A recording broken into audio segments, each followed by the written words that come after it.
Welcome to On the Issues with Michele Goodwin at Ms. Magazine. As you know, we are a show that reports, rebels, and we tell it just like it is. On this show, we center your concerns about rebuilding our nation and advancing the promise of equality. Join me as we tackle the most compelling issues of our times. On our show, History Matters, we examine the past as we think about the future.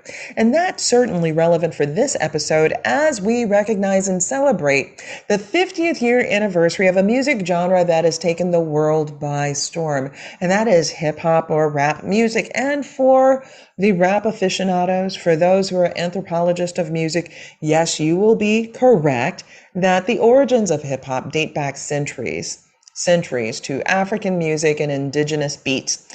But that said, many people point to a party that took place 50 years ago in the Bronx, in a building on Sedgwick Avenue. And I know that's going to mean something to a lot of our listeners who happen to be from New York or especially from the Bronx. But from that first party on, women have played a central role in the genre taking off. That is to say that women have been pioneers in rap music, in hip hop.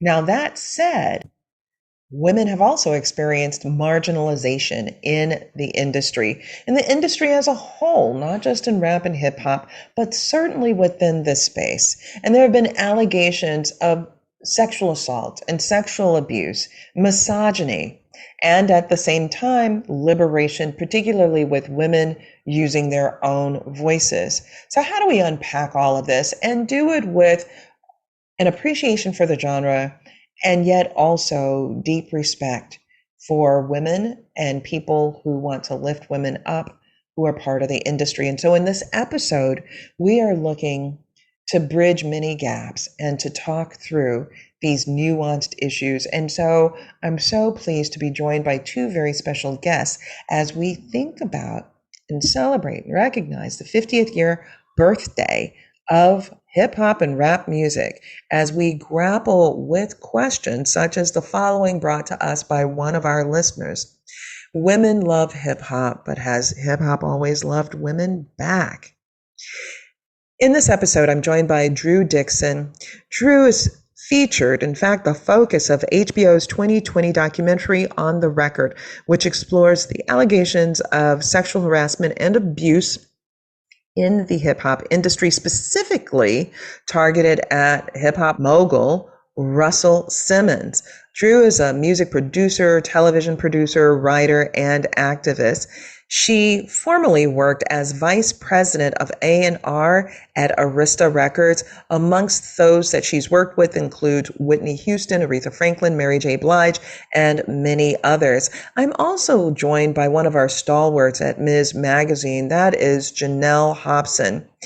She is a professor of women, gender, and sexuality studies at the University of Albany. And please check out her writing on this featured in our print issue of Ms. Magazine. I want to welcome both of them to the show as we think about what this 50th year anniversary means. All right, sit back, take a listen.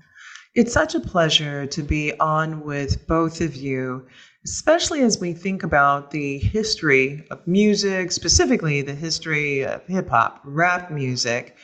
And Janell, I want to start with you. I thank you for the important work that you do at the intersection of gender and sexuality studies. It's been so critical and such an important and valuable role that you've played with us at Ms. Magazine. And so I want to ask you, why is it so important to tell the feminist history of hip hop, and in this moment in particular? I thought with all of the celebrations that are happening this year, I had an inkling that somehow women were going to be marginalized.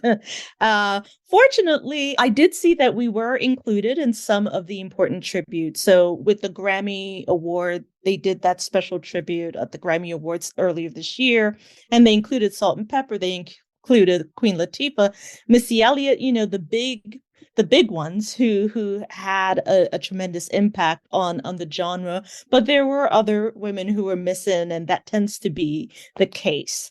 unfortunately. So we didn't see Roxanne Shante, we didn't see JJ Fad, but I did see Queen Latifah, Moni Love. They definitely stepped in to make sure that women were included. I thought that also took place with the Fight the Power documentary that aired on PBS. That one was the project that Chuck D from Public Enemy oversaw. And that did a pretty good representation of gender issues. So I was glad to see it, but I definitely thought, at least with regards to doing my Ms. article, to make sure that we did have a feminist perspective, because it's one thing to include women, it's another thing to also include a kind of feminist critique about the culture so that we can celebrate as well as hold the culture into account as well. Well, Drew, let me pull you into that conversation on that point because you're a music producer, television producer. There's been so much that you've done, and you've been right in the thick of the rise of hip hop, a space that has been complicated, beautiful, but complicated. Yeah, really complicated, especially when thinking about matters through the lens of women, either women trying to make a rise or women being the subjects of some pretty violent lyrics and things like that. Right. Yeah. Well, I love hip hop. I always will love hip hop. I think hip hop captures the resilience, the defiance, the creativity of Black people in this country. And I'm really grateful to see hip hop celebrated at the 50-year milestone mark. Really exciting. But I do think the celebration of hip hop reflects the culture of hip hop, which has been misogynistic the whole entire time. I think, sadly, it's become more misogynistic over time. I think that at the beginning, when hip hop was sort of rebellious and it was anybody's game and it was a jump ball and anyone's microphone, you had artists like Mercedes Ladies, Sherry Hines, kind of right there in the thick of it with the guys. But she was derailed. So many of us were derailed. Sheila Robinson founded Sugar Hill Records. But I think that over time, the patriarchy, rape culture, the misogynoir that is even worse than just regular misogyny, because it's where Black women are doubly bound and undermined by both sexism and racism, and the way Black women have never been safe in this country, is reflected in the music. It's reflected in the business. It's reflected in the way checks get cut, opportunities get handed out, and recognition gets given. And so the 50th anniversary of hip hop reflects that. And I think it's an opportunity for us to do exactly what you are doing now and what Janell is doing through her work, which is to make sure that we center the voices, the perspectives, and the contributions of women in hip hop. One, for the sake of getting it right for the last 50 years, but even more importantly, to make sure that the next 50 years is more just and more equitable and hopefully more uplifting.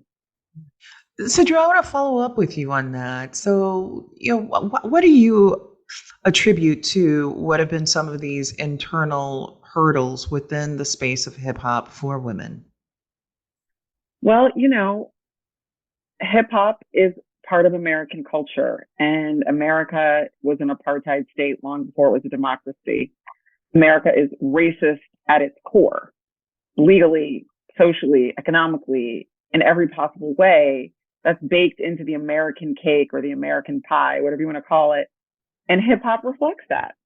And so, the lyrics that I didn't even really process when I was a young woman that are so problematic and objectified and violent in some cases and dismissive of the humanity of Black women and girls, the colorism, all of it. It's not hip hop's invention. It's not hip hop's fault, but hip hop became this venue where all of that was represented. And then I believe, as I look back on my career and I look back on the people who became the gatekeepers of this culture, amplified and in some ways almost cartoonized to make rebellious Black culture palatable by making it also self-destructive and nihilistic. So we can say fight the power while we're shooting ourselves in the foot. And literally. literally that part. Girl, Wow, literally. literally, Right? like, Okay, oh we did like a damn, pause on that one, right? Literally pause. in the Like, foot. oh my God, that part. Mhm. And I think that a lot of people became very rich feeding mainstream America a violent rock and roll version of Black rebellion that was safe because it was rebellious but self-destructive, rebellious but absolutely undermining the fabric of our own community, our own families, our own relationships. And it kind of got by us because it was a rejection in some ways of the now quite ironic Bill Cosby model of respectability, which I think was a needed pushback. But now it's kind of ironic to me that the person who was a champion of Black respectability was a serial predator, and the person who was the king of Black Yes. rap rebellion was a serial predator. And they both became incredibly successful, and it's deep. It's You very know, deep. that is so deep. You have dropped rubies, diamonds, pearls all over, just sprinkling the red carpet, now just full with that. You're right. So, Janelle, how do we understand that? I mean, you write about these matters from an academic perspective as well as part of opinion editorials and commentary. So maybe let's pull back a moment from hip hop to actually invest in what Drew has just shared with us about the culture of an apartheid state in the United States. I mean, let's be clear, that's not inflammatory, that's just real. You know, when individuals are kidnapped from their home countries where they have families, where they have their own lives, and they're kidnapped and they're brought into a system where they are labor trafficked, and then where the girls and women are sex trafficked for the profits of others, and that is protected by law, by federal and state laws. That's what Drew is speaking to. This is not imaginary, right? That's the real. But if that's the backdrop, then it seems that before we even get to the question of hip hop, there are certain things that we must contend with in terms of how this nation addresses women as a general matter, and women of color specifically, and in a really deep way, Black women. Really good questions, and also I'm still reeling from the gems, the rubies that Drew dropped on us. I think back to where we are now, because this is a milestone moment in terms of 2023, and it dawned on me that not only are we dealing with the 50th anniversary of hip hop, but we're also dealing with the 50th anniversary of Roe v. Wade that got overturned last year. So it's interesting. All of that happened in the first year. This birth, this emergent movement of both a cultural music as well as a moment in terms of feminist movement, in terms of Black liberation, as well as Black women's movement. And so it's probably not a coincidence that we are here where we are now, because I do believe those things are related. They're connected.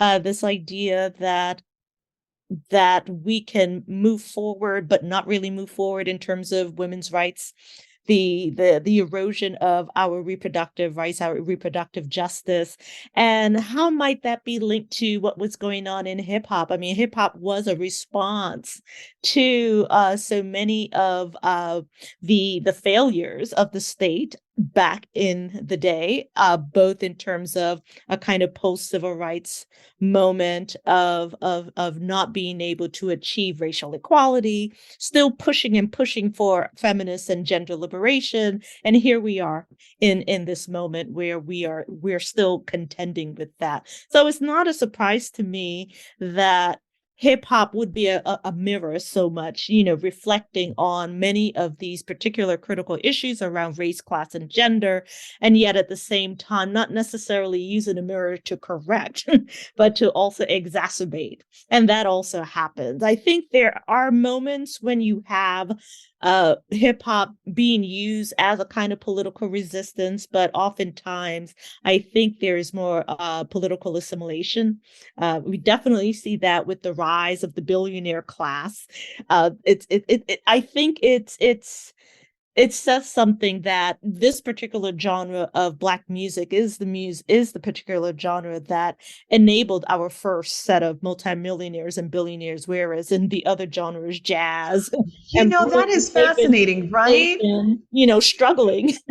Exactly, especially with the profound artistry within those other spaces as well, the musicality within Exactly. those spaces, the learnedness, the studying that was a part of these other spaces. And so, all right, we're getting deeper and deeper. Shovels are out with the level of depth that's coming into this conversation. Drew, I want to pick up on your career because you've been at the forefront of this conversation. Is not just the sort of who becomes the subjects of the music and the violence that is associated with that, but there are careers that are at stake. And so you, as a career professional within this space, you have come forward. You know, you've been a figure in the industry since the 90s, and in so many ways, you've seen the best and also the worst of all of it. And you have been outspoken about what it means in terms of the sexual violence that women have experienced as part of the industry. And you've also shared publicly about what you have experienced. And so I think our audience would appreciate hearing about that too, Drew, if you could share with us about that aspect of an industry, which in some ways one could say, you know, compared to Harvey Weinstein, right? We've seen it across so many different spaces, Right. unfortunately, the Yeah. violence. Well, I came to New York in 1992. I was 21 years old and I wanted to make rap records. I grew up in a family that was political, Black DC. My mother was the first Black female mayor of a major city in between Mary and Barry, which is relevant to people my age and may not be relevant to others. But I grew up sort of very clear that my mission was to lift us up in whatever way I felt like I could do that the best. And I was always a music head. So hip hop really appealed to me because it was something I loved, but also it felt like it was a liberation kind of movement with a microphone at its core. And so I came to New York and started answering phones, very naive and wide eyed about this mission, and didn't really fully understand just how entrenched the misogyny of it was. I thought that if I could prove that I was good at what I did, if I proved that I had ears, as they say, and could make a hit record, that the sexualization that I was experiencing would go away because it would be clear that I was going to add value. And that was like not really my sort of role or purpose and that's not what happened to me. I was at Def Jam, my dream job, after 3 jobs answering phones and 1 job doing music publishing where I signed Nas to a publishing deal before Illmatic dropped and Eric Thurman to a publishing deal. I had the idea for the Mary J. Blige Method Man duet, You're All I Need to Get By. All of that is And huge. oh yeah, it was Those are huge. It was an Huge. But did you interlude get that I credit, heard. Drew? Drew, did you get credit for I that? did I not know you're get going to say credit. no, I but didn't. I need to ask. And not only, I mean, when I tell you it wouldn't exist if it weren't for me, it wouldn't exist if it weren't for me. I was typing the label, the album credits, and I heard the interlude, Shorty, I'm there anytime you need me, and, for Real Girls Mean Your World, Believe Me. And it was just an interlude. And I was like, I can't stop listening to that. That's beautiful. That's love. That's love in the vocabulary of hip hop, right? And that is so important. And I believe women, young women like me who love hip hop need to hear that because it's not about sex. It's love. It's partnership, right? And I pushed and pushed and pushed and pushed until it was finally made into a record I called Puffy. We got married. It's a long story that I've told in other places, but I fought tooth and nail every step of the way for that to exist. And it never occurred to me in a million years that it would come out and my name would be nowhere. Not an A&R credit, not a producer credit, which I should have because it was my And idea. all of that matters. That matters. I mean, matter. Okay, so we're going to get to the Russell Simmons stuff, but on this, it matters when you have pushed, when you have identified, it's been your creative energy behind a matter, but you don't get those credits. What does that mean, Drew? Just so that our listeners understand what that's all about, because they may see like, look, you're like people know your name, you're famous. Like, what does that mean? They don't know. For that record until the Me Too movement and until I told that story in the documentary. I would listen to that record in Urban Outfitters with my kids, in a dentist's office with my kids, in a cab by myself, and just want to cry because I'm not even, I think I'm in the wiki now. I wasn't even in the wiki until after on the record, until after Me Too. I didn't get a producer credit. It won a Grammy. I didn't get the Grammy. I can't call myself a Grammy winning producer, even though I am, right? I didn't get the check. I didn't get the royalty. And not only that, I didn't get the wind at my back that a hit like that gives you and helps you to level up in your career. I did, however, then put together a soundtrack for a documentary about hip hop called The Show. And in that case, I typed the credits. I picked every song. I like helped negotiate every deal. I sequenced it. I did it all. I typed it up. I called all the artists to get the songs. I was like, did you overcut your album? Send me anything extra. And that's how I got like a Tupac song and, you know, like a Bone Thug song. And I wanted to represent hip hop regionally and genre wise. And I typed the credits. And that's why I'm an executive producer with Russell Simmons, because I typed it. I even put myself first, and I was like, maybe that's going to like cause a problem. I made myself second, but like I typed it because I was like, I can't let this happen again. And that was the number one R&B album in the country. The night that Russell Simmons asked me to come upstairs to his apartment and pick up a CD, I thought I'd be in there for 5 minutes. He wasn't even in the room when I was opening the CD player and trying to find the CD that he vaguely described to me on the shelf next to his CD player. I now realize in 2017 that there was probably never a CD. And I was looking for the CD when he showed up behind me on my left side, naked, wearing a condom, and tackled me. And I thought, and I screamed, and I cried, and I scratched, and I kicked, and I said no. I begged, and I pleaded, and he raped me silently. I had the number one album in the country, the number one R&B album in the country with him that night. And I quit my job. Sorry, Drew. Wow. Yeah. Okay. Yeah. Quit my job, was going to quit the industry. But because I had this album, which was like hanging in there in the top 5, top 7, top 10, whatever, because of that, I was able to get interviews at other companies, and I was going to quit my job. But then I was like, wait, I have Stanford student loans I'm still paying. I have rent to pay. I can't actually just quit my job. I actually have bills. I had a Macy's credit card I opened to buy sheets. I got to pay that, you know? And so I got a job at Arista Records, and I reported directly to Clive Davis, and I actually dusted myself off and came back and actually called all my hip hop friends like Wyclef and Lauryn Hill and Montel Jordan and Q-Tip and Brand Nubian. And I made records there. Wyclef gave me Maria Maria for Carlos Santana. Wyclef gave me My Love Is Your Love for Whitney Houston.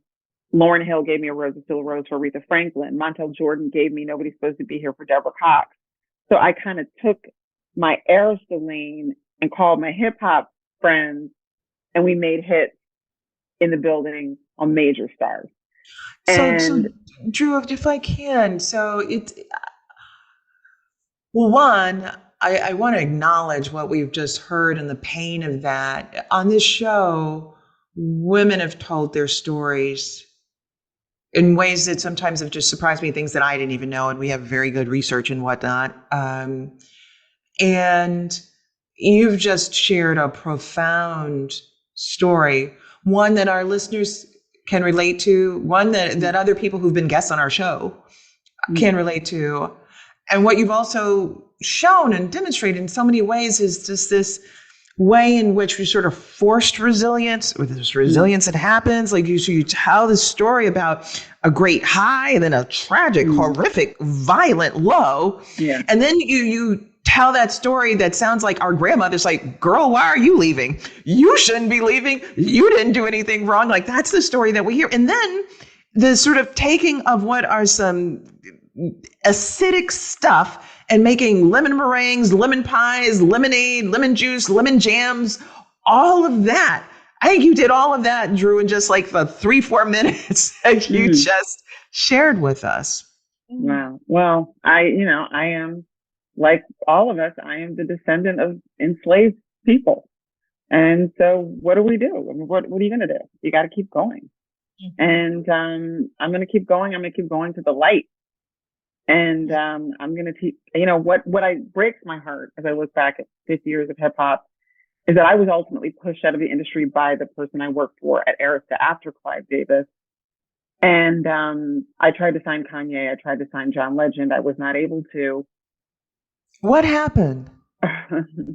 You know, I it's it's painful to just revisit these stories, but Clive Davis was replaced by someone whose name I don't even feel like mentioning.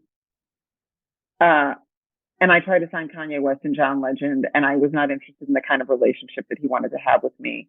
And therefore, I was not able to sign those artists. And that's when I gave up and went to Harvard Business School. I was very blessed. I was like, I'm going to just try to make it look like a graceful exit, even though I was devastated. And I actually had this thought, maybe if I get an MBA from Harvard, that's like kind of like being a white man. That's like the closest degree I could think of to make me like a white man. And it turns out it didn't work. Still a black woman in America, came back. I ran John Legend's label, and I actually called Kanye West and asked him to be an American Boy. So also involved yet again in making another hit record, iconic record. But as a woman, it's so hard to even be in the room. It's so hard to even get the shot that you don't then have the leverage to fight for the credit, for the point, the royalty. And so I've helped to make many Grammy winning records. Maria Maria, I found. My Love Is Your Love. I don't know if that won a Grammy, but I know A Rose to a Rose and My Love Is Your Love were Grammy nominated. I have an A&R credit on It's Not Right, but It's Okay. American Boy won a Grammy. I don't have a producer credit on that. I was so grateful to be kind of clawing my way back into the industry after getting pushed out that I didn't. And I was at the time literally nursing my son. I had a 2-year-old daughter while I was helping Estelle to make that album, that I didn't fight as hard as I probably should have for the producer credit on American Boy. And so I don't have that either. And it's another record I can't point to and say I'm a Grammy winning producer. And so the systemic disadvantage we face all the time as Black women makes every single aspect of every single thing we do harder. And so even if we're able to do the thing, we don't necessarily get the credit for doing the thing, or the check for doing the thing, or the leverage that comes from doing the thing. And it's devastating to me personally. I'm 52 years old. I really have very little to show for my contribution to hip hop and music, other than the fact that I'm now back because of Me Too and can talk about it freely. So I couldn't even talk about it for 20 years. I couldn't even explain why I disappeared for 20 years. And that was like a death. But I also think the cost is when people get pushed out, people like me. I'm not the only one, I'm sure. I'm certainly not.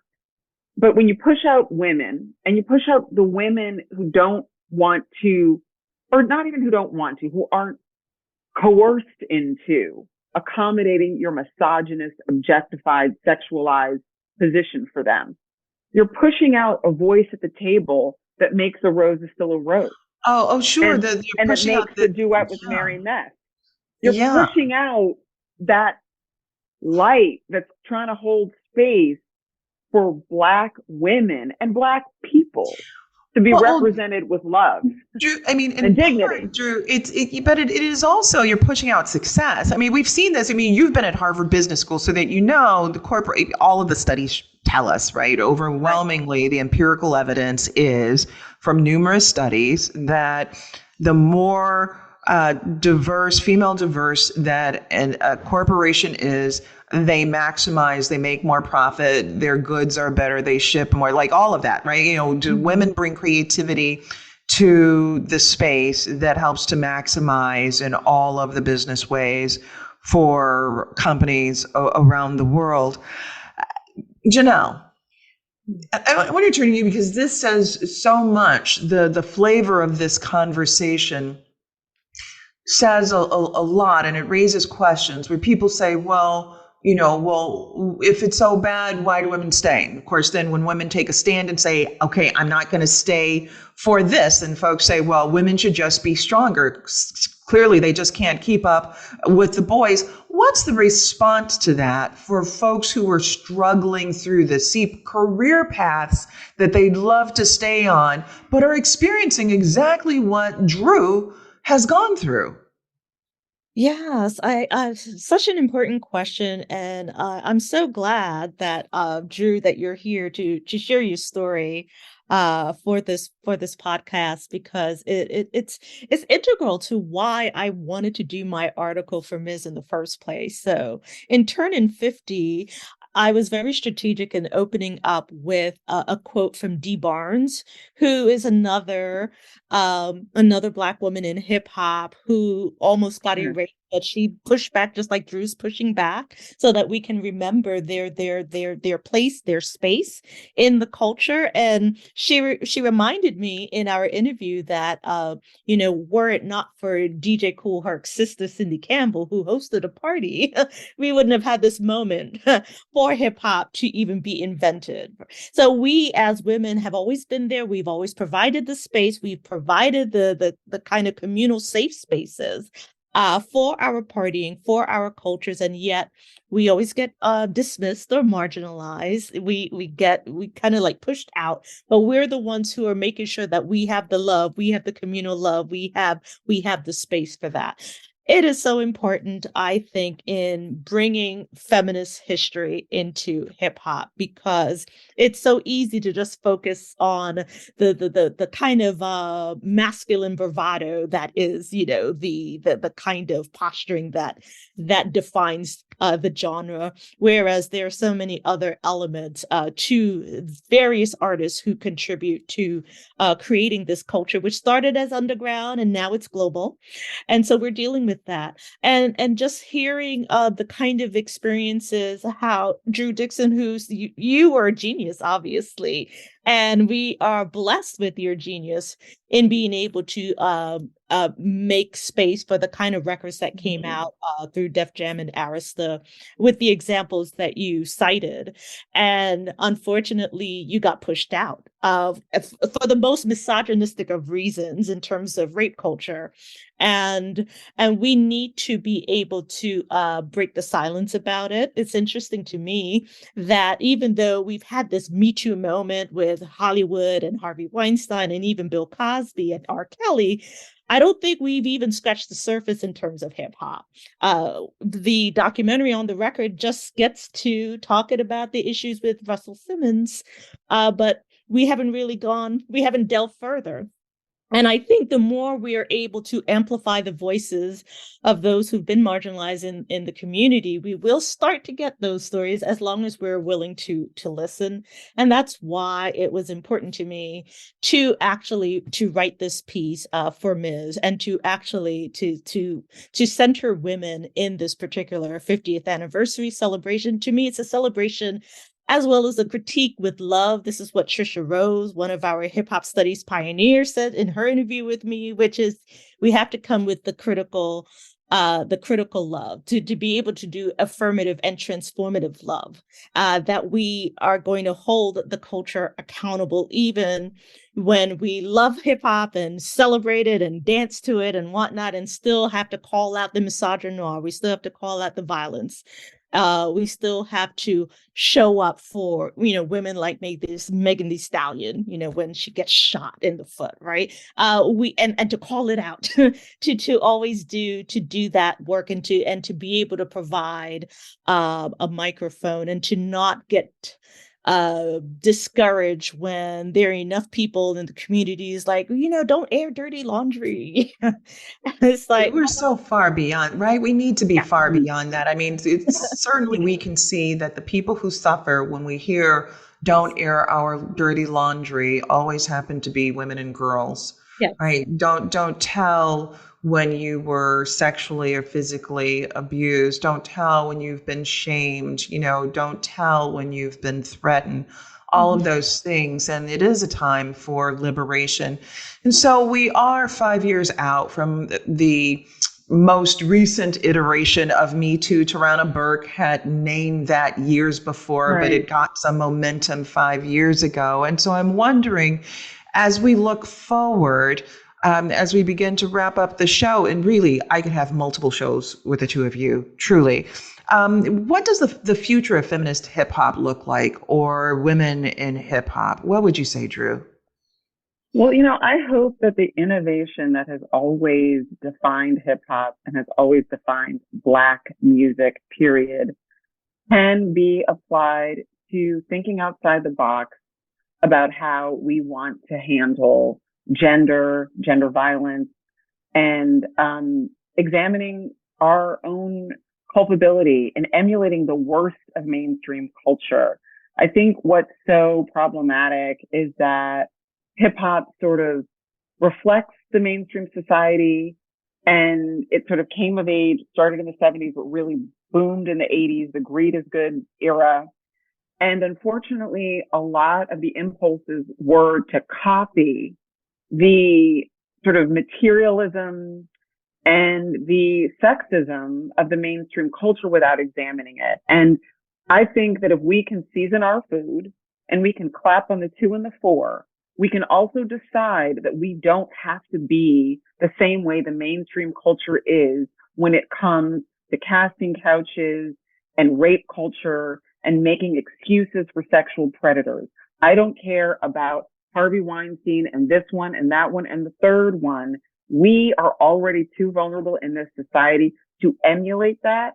And I am so tired of my brothers, and God, I love my brothers and I will always love my brothers, and I'm raising a young Black man. But we cannot be in such a hurry to emulate what white men get away with and call that progress if it's coming at the expense of Black women and girls. We have to do better. We season our food, and we can do better than they do when it comes to the way we respect our women and our girls. Wow. Wow. What a powerful point to end on. I always ask a closing question of my guests, and it is, what's the silver lining? In the sort of darkest of days and times, it can seem like it's only that. But is there a line of hope that we can think about within these spaces? And so as we wrap up, Janell, let me quickly start with you, and I'll close out with you, Drew. A silver lining, well, to me, that is Black culture. We've always had hope. No matter what. And I'm always encouraged by the ways in which we've been able to hold on, and we're still here because we've had hope, because we had our music.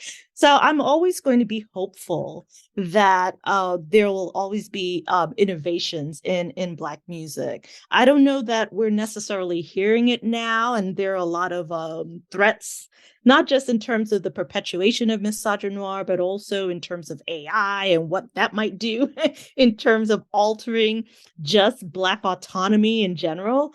So there's a lot for us to think about, not to mention larger issues like climate crisis and whatnot. I mean, we really are at a precipice, but I've also been encouraged because I'm someone who recognizes myself as like hip hop generation. As I grew up with it. I was born also same year, 1973, giving my age away. But born the same year as hip hop, born not far from Cedric Avenue, where it was birthed. I am very much Bronx native, went through high school, even in Brooklyn. And I remember when my high school friends, showed up for the Fight the Power music video that Spike Lee filmed. So I'm very much part of that culture, and I grew up with all of it. So I'm very aware of the kind of changes that we've been through, and how the younger generation is also having their own iterations of it. And so I'm always going to be hopeful, but I agree with Drew that we can't be emulating the powers that be, the hegemony, the white supremacist heteropatriarchy that still girds how we look at so many issues, because it was hip hop that did give me a sense before I even entered college. It was Queen Latifah's Ladies First that introduced me to a feminist consciousness before I read Bell Hooks. So, okay, so that's where I'm coming from. I hear you. Drew, what do you see as a silver lining? This conversation right here is the silver lining for me. The fact that we are talking about things that used to be whispered and ignored. Sexual violence is like moss. It grows in the dark. predators counter the fact that what they do is so odious and so humiliating that it will never be discussed. And the light is the, bright light of truth is the greatest antiseptic of all. So let's just keep talking about it. And I believe that's just how we make the difference. And I agree with you, Janelle. We are related to people who survived in the belly of a boat. Yes. And I don't know how they survived in the belly of that boat, but they did. Mm-hmm. And so we can, and we are here. So as long as we have a heartbeat and a microphone, I have hope. Yes. I will always have hope. Absolutely. Janell Hobson, Drew Dixon, I thank you so much for joining me for this episode of On the Issues. Thank you so much. Thank you. Thank you for having me. Thank you. Guests and listeners, that's it for today's episode of On the Issues with Michele Goodwin at Ms. Magazine. I want to thank each of you for tuning in for the full story and engaging with us. We hope you'll join us again for our next episode where we'll be reporting, rebelling, and telling it just like it is.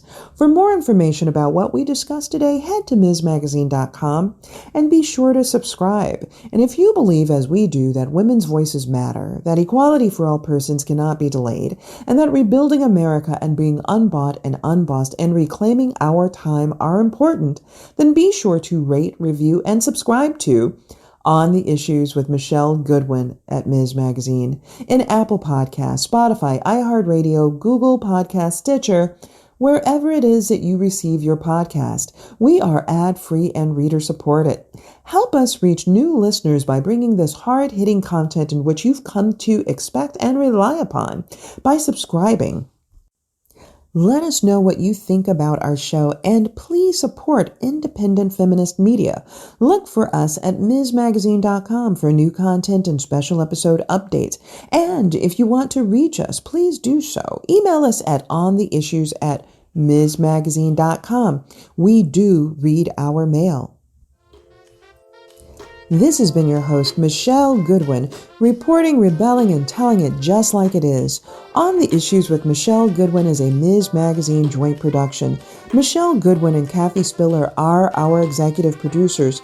Our producers for this episode are Roxy Zoll, Oliver Hogg, and also Allison Whelan.